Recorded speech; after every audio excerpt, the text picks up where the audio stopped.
Ngayon ang ating i-recap ay isang action thriller movie na pinamagatang, In the Land of Saints and Sinners. Ngunit bago ang lahat, please subscribe and click the notification bell upang ma-notify kayo sa aking mga paparating na uploads. Nagbukas ang pelikula noong 1974, sa isang maliit na bayan sa Northern Ireland, kung saan dalawang miyembro ng mafia group ang pumasok sa isang local bar. Lingid sa kanilang kaalaman, isang kriminal na ginang, si Darren, kasama ang kanyang kapatid na si Curtis, at ang kanilang mga kasamahan na sina Harry at Ron, ay madiskarteng pumwesto sa malayo. Layunin ng isang masamang plano, nagtanim ng bomba sina Harry at Ron malapit sa bar at lumayo roon. Ngunit pagkatapos, nakita ni Darren ang isang grupo ng mga bata sa paaralan na naglalaro malapit sa kotse. Napagtanto niya ang napipintong panganib, sinigawan niya silang umalis. Ngunit sa kasamaang palad, sumabog ang bomba, na nagresulta sa kalunos-lunos na pagkamatay ng mga mafia at mga inosenteng bata. Nagmamadaling lumabas sina Darren, Curtis, Ron at Harry sakay ng isang getaway car. Pagkatapos, ipinakilala ang pangunahing karakter, isang matandang lalaki na nagngangalang Murphy. Kasalukuyan siyang nakikibahagi sa pagsasanay ng shotgun kasama ang local sheriff, si Vincent. Dahil isa siyang mahusay na marksman, nalampasan ni Murphy ang sheriff sa kompetisyon at nanalo sa taya. Kasunod nito, tumungo sila sa tirahan ni Murphy, habang pinag-uusapan ang lumalaking krimen sa bayan. Mamaya sa gabing iyon, pumasok si Murphy sa isang mataong bar para uminom ng ilang beer. Sa hindi malamang dahilan, may hawak din siyang larawan, kung saan nakabilog ang mukha ng isang tao. Tinawag ng announcer ng bar, ang isang sikat na mga awit na nagngangalang Bart sa entablado. Ang lalaki ay hindi nag-aksaya ng oras, at nagsimulang mapabilib ang lahat sa kanyang magandang boses. Nalaman na ang larawang hawak ni Murphy ay walang iba kundi si Bart. Pagkaraan ng ilang sandali, nagmaneho siya sa isang liblib na lugar malapit sa kagubatan. Pagkatapos ay binuksan niya ang trunk ng kanyang sasakyan, at ipinakita si Bart na nakulong sa loob. Gamit ang isang shotgun, dinala siya ni Murphy sa gilid ng burol, at inutusan siyang maghukay. Sinunod ng mga awit ang kanyang mga utos, at napagtanto na ang lugar ay isang pansamantalang libingan, para sa mga biktima ni Murphy. Pagkatapos ay nagtanong si Bart kay Murphy kung ilan na ang napatay, ngunit ang huli ay nananatiling tahimik. Sa huling pag-uusap, inihayag ni Bart na siya ay nagkaroon ng problema noong kanyang kabataan. Inamin niya na laging mainit ang kanyang ulo noon, na maaaring ikinagalit ng ilang tao, ngunit ngayon, itinago na niya ang lahat ng iyon. Tahimik lang, ngunit tila pinag-isipan ni Murphy ang kanyang mga sinabi. Gayunpaman, bigla niyang binaril si Bart at tinapos ang kanyang buhay. Pagkatapos ay inilibing niya si Bart sa ginawa nitong hukay, at nagtanim ng isang puno bilang marker sa itaas nito. Sa puntong ito, maliwanag na si Murphy ay isang hitman, na pumapatay ng mga tao para sa pera. Pagkatapos ay tumungo siya sa bahay ng kanyang manager na si Robert, kung saan binati siya ng asawa nitong si Josie, at nagtanong patungkol sa paborito niyang ulam at nangakong ihahanda ito para sa kanya. Isang bagong miyembro ng kanilang team, si Kevin, ang dumating doon at kumuha ng tinapay mula sa basket ni Josie, at hindi ito gusto ni Murphy kaya nagkomento siya sa ugali ng mga kabataan. Pagkatapos ay nakipagkita si Murphy kay Robert, at ipinaalam sa kanya na natapos na niya ang nakatalagang gawain.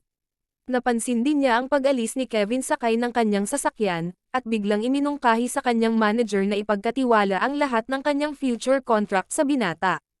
Dito ay nagbukas si Murphy tungkol sa kanyang madidilim na mga gawain mula nang mamatay ang kanyang asawa. Sabi niya na gusto na niyang itigil ang pagpatay at gumawa ng iba. Ibinunyag din niya na laging nais ng kanyang asawa na mamuhay siya ng mas magandang buhay, pagtulong at pag-aalaga sa iba.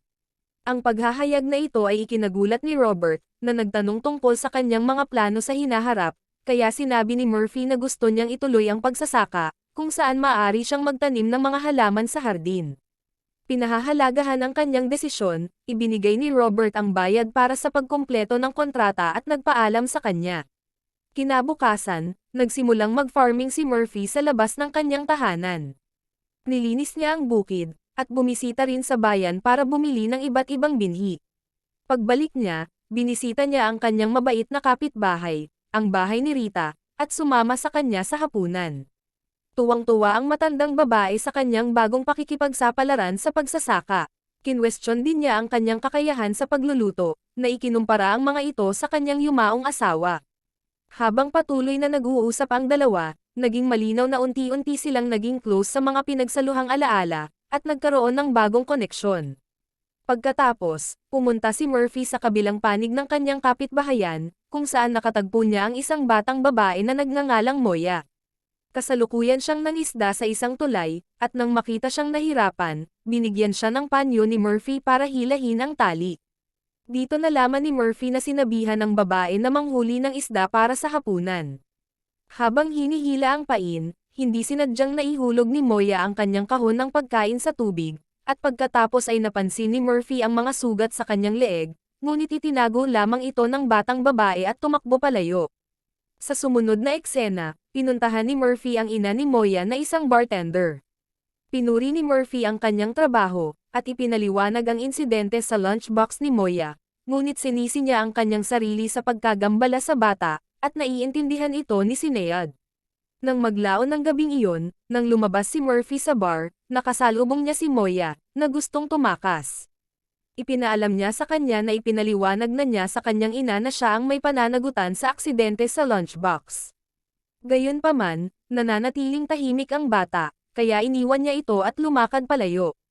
Pagkatapos ay nagpa siya si Moya na sundan si Murphy. Ngunit sa sandaling makarating sila sa bahay ni Moya, lumitaw sa labas ang kanyang tiyuhin na si Curtis, at naramdaman ni Murphy ang isang bagay na mapanganib tungkol sa bastos na lalaki na ito. Makikitang isa siya sa mga taong nagplano ng pambobomba sa simula ng pelikula. Kinaumagahan, nagdala si Murphy ng basket ng pagkain para sa batang. Nakita ni Murphy si Moya na nakaupong mag-isa, kaya tinanong niya kung okay lang siya. Mukhang natatakot siya at nag-abot ng bala sa kanya, at tinanong niya kung saan niya nakuha ito. Tinanong ni Murphy kung ang bala ay may kinalaman sa mga sugat sa kanyang katawan, ngunit si Moya ay nananatiling tikom ang bibig. Biglang dumating si Curtis, at nang makita siya ni Moya, nagmamadali itong pumasok sa bahay. Ang bastos na lalaki ay humingi sa ina ni Moya ng ilang supply ng pagkain, at hindi direktang tinukoy si Murphy bilang isang pedophile. Pagkatapos ay tinanong ni Murphy ang tungkol sa pagkakakilanlan ni Curtis, at inihayag ni Sinead na pinakasalan ng kanyang kapatid ang kapatid na babae ni Curtis, at pagkatapos ay agad na napatay ang sarili. Hiling din ng babae na mawala na si Curtis. Sa sumunod na eksena, ipinakita ni Murphy kay Robert ang bala na ibinigay sa kanya ni Moya, at humiling ng tulong kay Robert sa pagpatay kay Curtis, binanggit ang pinsalang nagawa niya sa isang batang babae. Kahit na nalaman kung paano pinagbantaan ni Curtis ang bata na isara ang kanyang bibig gamit ang isang nakaukit na bala, tinanggihan pa rin ni Robert ang hiling ni Murphy. Nang maglaon, sinundan ni Murphy si Curtis mula sa malayo, at tila may binabalak. Sa kanyang pag-uwi, nakatagpo ni Curtis si Murphy, na nag-alok na ihatid siya pauwi. Walang pag-aalinlangan na tinanggap ni Curtis ang kanyang alok, at sa kanilang pag-uusap, naalala ni Murphy ang kanyang sariling sigasig ng kabataan sa pagbaril, at tinanong si Curtis kung gusto niya ang mga baril. Nang ipahayag ng huli ang kanyang interes, sinabi ni Murphy na mayroon siyang magagandang koleksyon ng mga bihirang bala. Pagkatapos ay itinigil niya ang sasakyan, at ipinakita kay Curtis ang isang natatanging baril na nakatago sa trunk. Kasunod nito, pinalo ni Murphy si Curtis gamit ang bitbit na baril, pinasok ito sa trunk, at ipinunta sa kagubatan. Ngunit habang sinubukan niyang ilabas sa trunk, inatake siya ng lalaki. Tumakbo si Curtis ngunit binaril siya ni Murphy. Bago niya ito mapatay, naubusan ng bala si Murphy, ngunit biglang lumitaw si Kevin at binaril patay si Curtis. Nang tanungin kung bakit siya naririto, ipinahayag ni Kevin na inutusan siya ni Robert na bantayan si Murphy. Pagkatapos nito, ibinaon ng dalawa si Curtis, at tumungo sa isang bar para makapagpahinga. Habang nag-uusap sila, ipinahayag ni Kevin ang paghanga sa gawa ni Murphy, at ipinakita ang kanyang sarili bilang isang tagahanga. Pagkatapos ay inangkin niya na pumapatay siya kapag kailangan niya ng pera, ngunit hindi pa rin niya kayang labanan ang bilang ng napatay ni Murphy, at tumawa. Ikinagalit ito ni Murphy at nagpahayag na ang pagpatay ay hindi katawa-tawa, at kung sakaling marinig niyang tumawa si Kevin para sa kanilang mga napatay na tao, papatayin niya si Kevin. Makalipas ang 2 araw, nang hindi nakarating si Curtis sa kanilang karaniwang meeting place, nagsimulang mag-alala si Doreen. Dahil dito, nagpa siya siyang lumabas upang hanapin ang kapatid. Hindi nagtagal, dumating siya sa bahay ni Sinead, at nagtanong tungkol sa kanyang kapatid, ngunit ibinunyag ng bartender na hindi rin niya ito nakita. Nang ilabas ni Sinead ang kanyang pagkabigo, sa pamamagitan ng pagsasabi ng masasamang bagay tungkol sa kanya, hinawakan siya ng galit na si Darren sa kanyang leeg, at pinagalitan siya. Pagkatapos ay tiningnan niya ang baril ni Curtis, at natuklasan ng isang nawawalang bala, na lalong nagpapaalala sa kanya.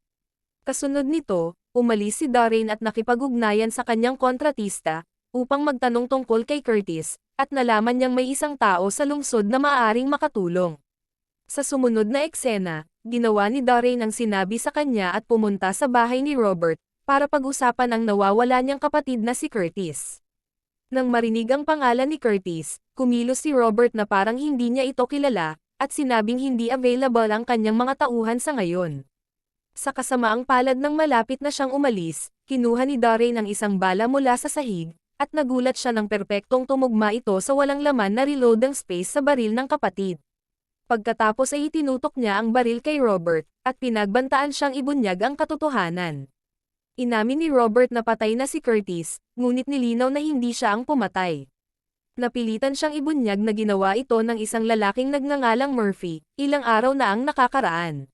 Sa sandaling malaman ni Darren na wala na ang kanyang kapatid, binaril niya at pinatay si Robert.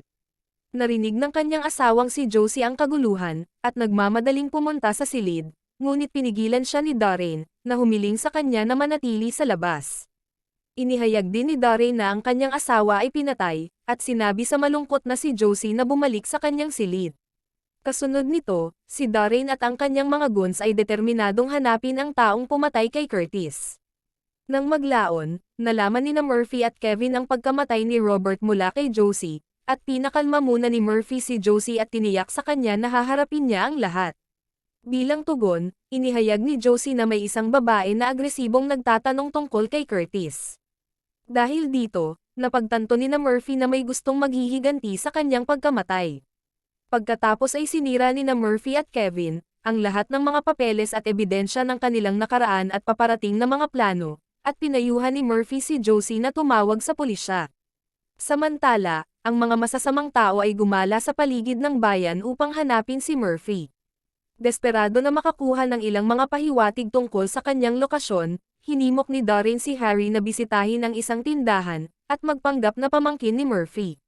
Sa kanyang tuwa, pinaniwalaan siya ng may-ari ng tindahan at ibinigay sa kanya ang tamang address ni Murphy.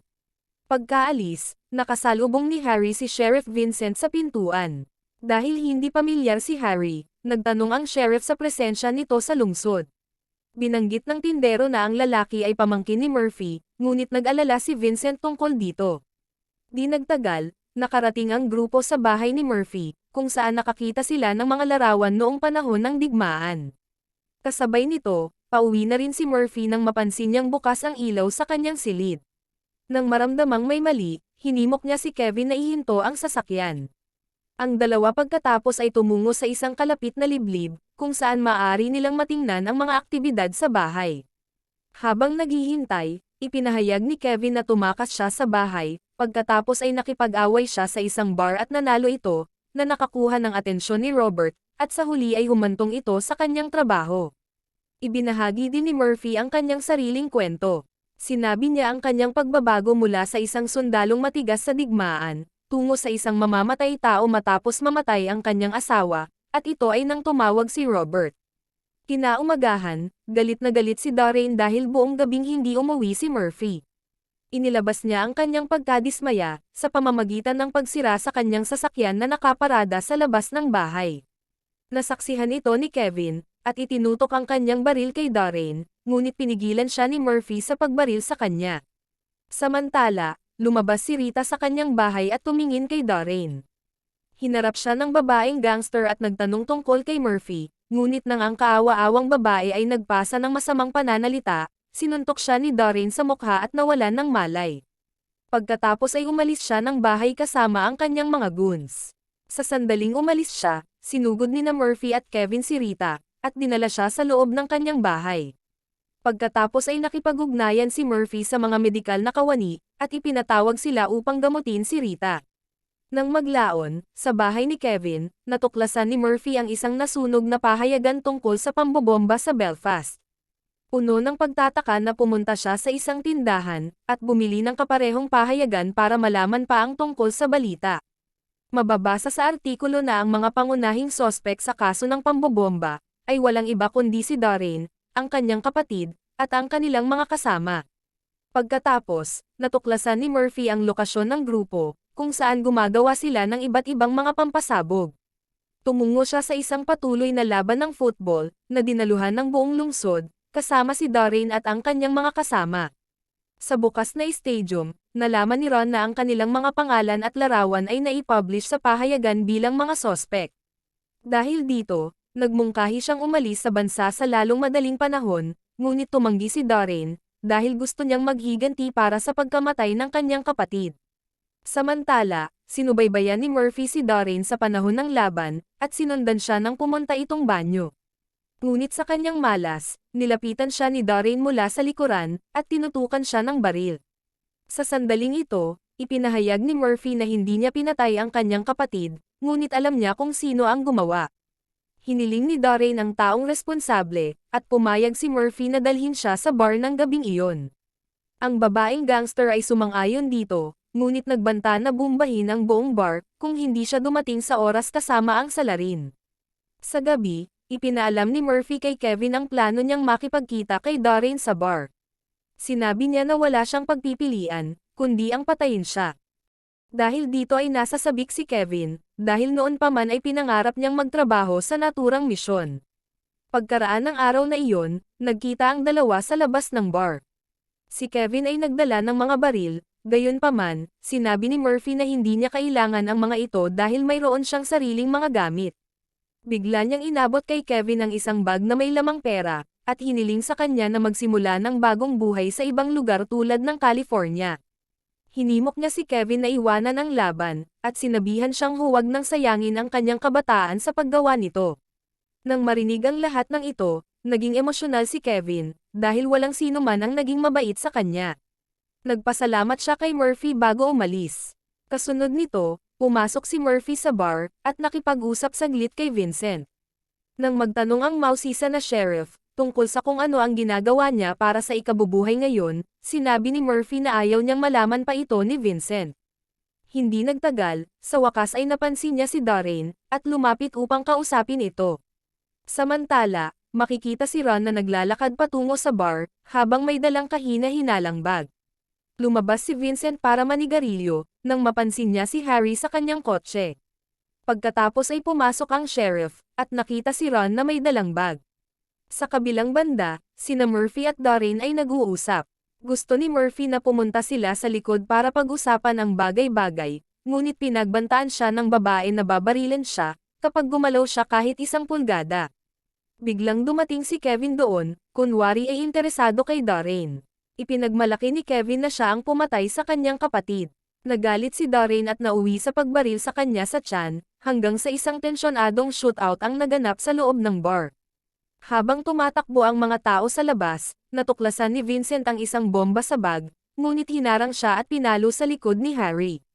Nagawa ni Kevin na barilin si Doreen, at sa kaguluhan, nagawa rin ni Murphy na barilin si Ron. Bitbit ang bomba, binaril ni Murphy si Harry.